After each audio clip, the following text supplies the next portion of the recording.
Bong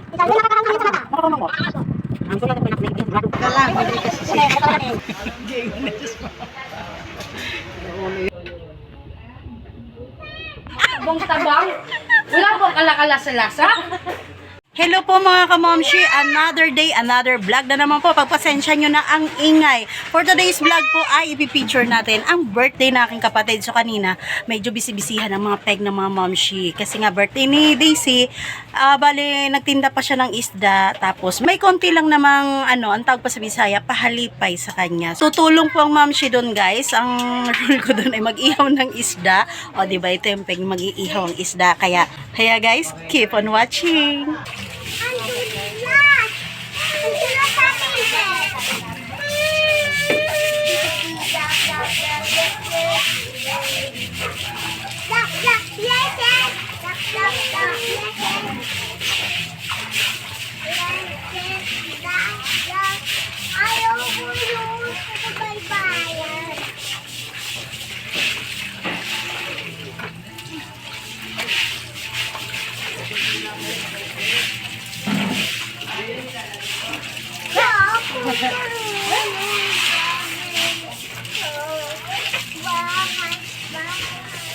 Isang mapagpalang araw po sa ating lahat at for today's video po gaya ng sabi ko kanina ay birthday ng aking kapatid na si Daisy. Kaya ito, tumutulong ang peg ng momshi, maghihiwa-hiwa tayo. Ngayon po ang hinihiwa ko ay pang pansit. Yes, pang pantit. Ngayon po ay ayan, tinutulungan pa ako ni Chloe guys kasi para daw mas mabilis. Kaya as you can see, fast forward ang ating kilos kasi guys, kami lang ni Daisy dito kasi wala pang ibang tutulong at ang birthday celebrant siya din ang cook. Kaya ayan guys, andyan na ako sa mga panggisa kagaya ng sibuyas, bawang. Ayan, marami tayong hihiwain yan guys kasi marami naman kasi siyang lulutuin. Tama lang din. Syempre ngayon, ready na natin guys kasi nagtatawag na siya sa labas. Akin na ang bawang at sibuyas ate. Kaya ito ang momshi to the flash. At ngayon po, dumako naman tayo sa gulay. Ang mahal ng kilo ngayon guys ng repolyo. Hindi ko malaman what happened to the people of the earth.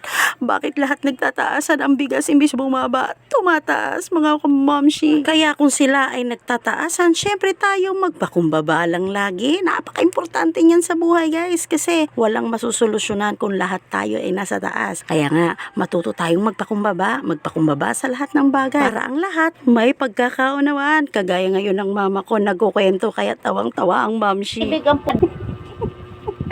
Sabi ni Ronald doon sa... Secret lang namin guys ang aming pinagkukwentuhan, hindi nyo pwedeng marinig. At dahil nga nagkukwento si mama, ay maya-maya pinasok na ako ni Daisy. Ayan, diba? Tinulungan niya na ako ng bonggang-bongga since kami lang dalawang nagtutulungan sa time na to guys. At saka nga pala, yung isa kong kapatid si Jocelyn, siya naman ang nakatoka, nagluluto siya ng lumpiang isda. Kaya siya na lahat doon. Mas mahirap yun guys, hindi ko gustong nagbabalot ng lumpia. Ngayon po, ang hinihiwa ko naman ngayon ay kamatit. Yes, like you see. Para po yan sa inihaw. Ay at tawang-tawa ang momshi dyan guys. Kasi itinatawa na lang natin yung mga bagay-bagay kaysa palalain natin. Kasi sa time na to guys, si mama sukdula na ang kanyang pag-iimot sa kanyang puso. Hindi ba?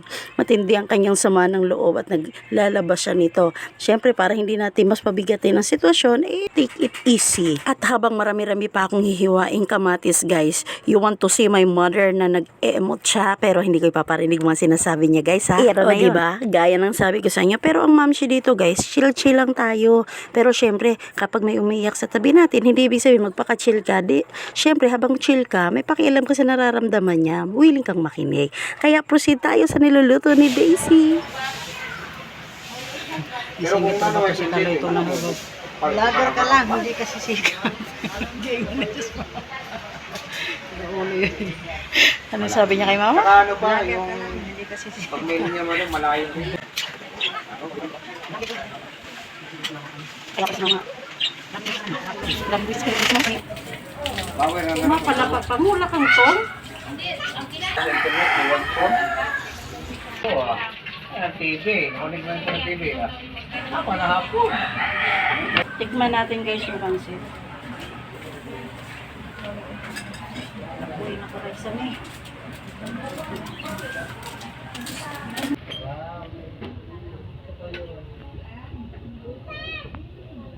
At number 8 ba yan? Ari ka muna, ipapakilala ko sa bisita namin.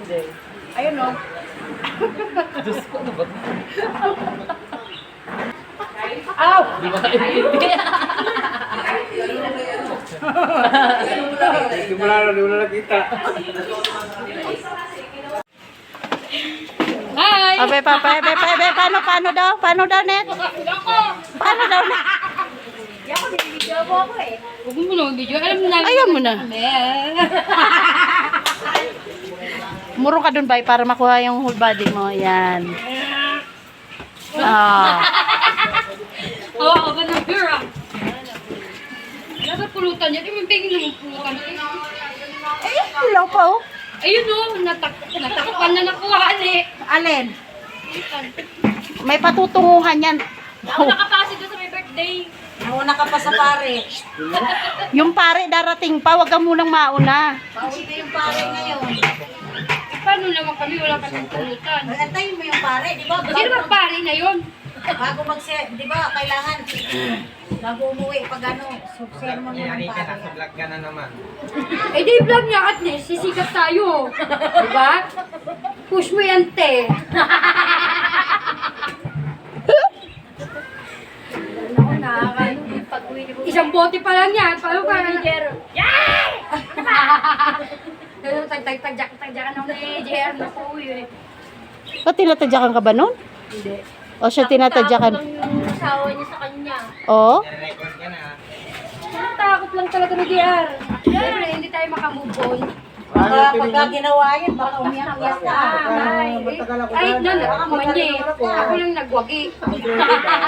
Kaya nga, baka pagka pumunta doon, Ayaw, bakit marinig ba't ka. ako nagwagi? Kasi magaling tayo sa ano. Kaya nga, pinamimigay mo Huwag kami dyan sa mababali. Ate, pag ginagos ko, masasalo niya. Paano pag naging normal ang utak ko? Wala na akong lagayan. Bakit? Pinaglulok ko ha. Dahil mga normal din pala.